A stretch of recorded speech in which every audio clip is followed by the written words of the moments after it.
And Lynda Tran. Alex is a Republican strategist and Lynda is a Democratic strategist. Welcome to you both. Good morning. Good to be here. So let's begin first with Russia. We're awaiting comments from Secretary of State Rex Tillerson and his Russian counterpart following their deliberations today. So what's the best scenario for the U.S. coming out of these conversations? Lynda, I'll start with you.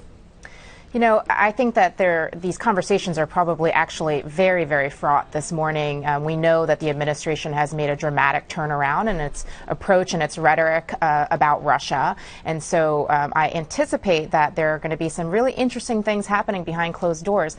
The best case scenario here is that Tillerson and his counterpart come out with some sort of sense of what's to come. You know, so far we've seen and heard a lot about the tactics related to Syria and Russia, but not so much about the overall strategic framework. So some indication of a direction would be very helpful. Mike, Alex, it's interesting to me. So I'm looking at the front page of the Washington Post this morning, and the front page says U.S. disputes Russia's claims. They took the unusual step of unveiling or releasing some information when it comes to Russia intelligence reports that were an attempt to shield Bashar al-Assad from criticism. And then you've got the Secretary of State in Russia meeting with his counterpart there. I wonder if this is not just another incident where it makes it very difficult if you are part of the Trump administration to do your job effectively, because in many instances you're battling some sort of either PR campaign or undermining either through Twitter or other that makes it just hard for you to do your job. Well, I think the primary reason why this issue is so hard for the communicators at the White House right now is because President Trump himself has said very little about Syria. In fact, he hasn't said anything about Syria since the attacks Thursday night when he announced those. And he still hasn't said what the future of Assad should be, what the U.S. administration's policy is vis-a-vis the long-term prospects for Assad in Syria. And until he sets that policy for the United States, it's really hard to negotiate an endpoint because you don't know where you're trying to get. And so I think behind the scenes in Russia right now, at the meeting that you're showing there, I think Tillerson and his counterparts in the Russian government are probably talking through where the Russian government's position is, which everybody knows. They're a big backer of Assad. And Tillerson is probably explaining to them what's going on behind the scenes here in the United States, in Washington, D.C., because, frankly, they're probably as confused about our intentions here in in Syria, as everyone here is as well. And so they don't know how strongly to engage us. And obviously, you know, they've tried to push Trump out of Syria rhetorically. It's in everyone's interest to not make that a military effort. And so that's what they're trying to talk about right now, just trying to get on the same page. There's a lot of confusion about what the U.S. position is right now. So that's why the dialogue, hopefully, is productive if it can bring some clarity to that. Alex, I just want to let our viewers know that they're also looking at a live shot from Russia where we expect the Secretary of State and Sergei Lavrov to take to the podium there and hold a joint press conference. There are members of the press that are in that room awaiting those remarks. We're going to obviously have that for our viewers. But Alex, let's stay on this subject of Russia. We were talking earlier with Fran Townsend, and I know you know very well, who is a former Deputy Homeland Security Advisor to President George W. Bush. And one of the things that we were wondering about is if the Secretary of State does not meet with Russian President Vladimir Putin, how bad optically that will look for the Trump administration. What are your thoughts, Alex?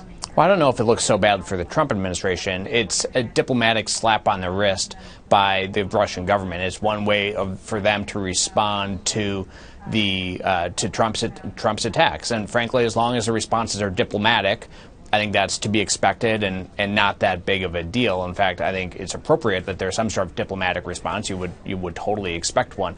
If anything, it was kind of weird after Obama put on the sanctions. You'll remember in January when Obama put sanctions on Russia, there was no diplomatic response from the Kremlin, which was everyone was sort of scratching their head. Why wouldn't they have some sort of response? So you expect some sort of response. If this is the response, I think it's totally to be expected, and I wouldn't read too much into it. So, Lynda, let me ask you, as a Democrat, do you believe and have you seen a Trump strategy, a Trump doctrine when it comes to foreign policy, specifically with regards to Russia, Syria, and North Korea? Or do you find it lacking? And if so, Alex, I want you to respond to Lynda and sort of say or explain what you see from the Trump administration as perhaps a way forward in some of these hotspots. You know, I think it would be hard to argue that there has been any sort of a Trump doctrine when it comes to foreign policy. You've got a State Department that very, very rarely gives any sort of briefings. It's typically, you know, the standard kind of daily look into the U.S. administration's foreign policy on a host of different issues and in regard to a host of different countries. That hasn't happened. You've got Rex Tillerson, who just a few days ago was literally saying the opposite of what Nikki Haley was saying, specifically that he thought Assad needed to be part of any sort of solution in Syria, while Nikki Haley was saying that Assad needed to be overthrown in order for there to be any sort of forward movement there. And there's just a lot of confusion, as Alex pointed out earlier, and I think all of that speaks to the lack of a strategic framework and perhaps an administration that is much more focused on the tactics than they are on the long-term approach here. Alex?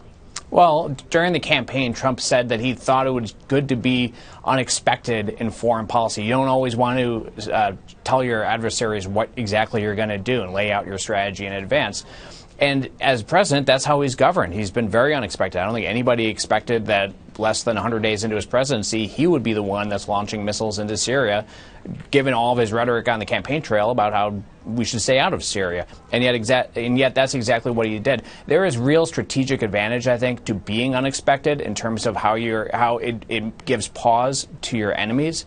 But there's also real potential threats in it. If there are red lines that your enemies do not know are actually red lines, as apparently Assad found out in Syria with the chemical weapon use, you can very quickly escalate into military conflict like we saw in Syria. But you could certainly see something similar happening in Korea or even the South China Sea if China or the North Koreans crossed a red line that they didn't know existed and Trump decided to escalate very quickly. That is a frightening prospect.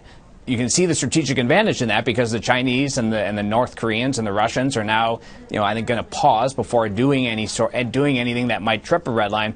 But it would be helpful if the administration went out and made a little bit more clear, this is our policy, this is the point of no return for our enemies, so that we could de-escalate some of these emerging crises around the world. Yeah. And I would actually argue that when it comes to diplomacy and foreign policy, unpredictability is incredibly dangerous. The name of the game is stability. The name of the game is projecting to your allies and to your opponents the path that you want to take. Because in the ideal world, you're not escalating in a military way. You are having conversations with folks and making sure that you're on the same page about keeping things very peaceful and advancing, yes, your own nation's objectives, but doing so without escalating. And it's interesting, guys. One of the other things that Fran and I talked about is having a representative of the United States, especially, for example, a Secretary of State or as a UN ambassador, who is reminiscent of some of the great secretaries of state that we've had in this country, the Kissingers when it comes to the shuttle diplomacy, James Baker, Madeleine Albright. These are folks that were both Republicans and Democrats that, they sort of took on a larger-than-life stature as they shuttled around the world trying to build coalitions, make the case for the United States' strategic interests. Do you see, Alex, Rex Tillerson as being in the same vein? I know it's early in the administration. Do you see him being able to sort of take up that mantle? Lynda, I'll also get you to respond to that. Well, I think it's far too soon to say what Tillerson's legacy might be years from now. Certainly, he doesn't come into the job with much foreign policy experience, and I think he's, as a result, taking it slow, trying to learn the job while he's on the job. And then also he's been hamstrung by having the administration take a very long time to fill the State Department with undersecretaries, deputy secretaries, senior staff. So as a result, he doesn't have as much support internally as other secretaries would have. Again, these are growing pains. Obviously, he has he brings great private sector experience into the job, but he's taking over a really complex world, and he has a president who also doesn't have much foreign policy experience, nor a real clear foreign policy vision, as we've seen in the last couple of weeks. So he's got a tough job ahead of him. I certainly, as an American and obviously as a Republican, hope the best for him.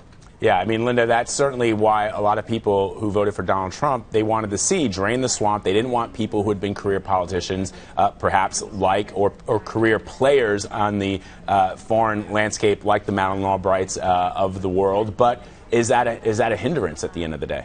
I think it's absolutely a hindrance. I mean, you have in Rex Tillerson not somebody with little foreign policy experience, but none, frankly, none. And he has no governing experience. And you've heard anecdotally that the Trump administration is not only kind of slow pedaling his role as Secretary of State, they may actively have been undermining his efforts to fill some of these undersecretary positions that Alex referred to. So, I mean, it remains to be seen what Tillerson's going to do, but you've had some titans in his role before him who have been able to demonstrate unbelievable knowledge of all of the intricacies of diplomacy and foreign policy that you have yet to see from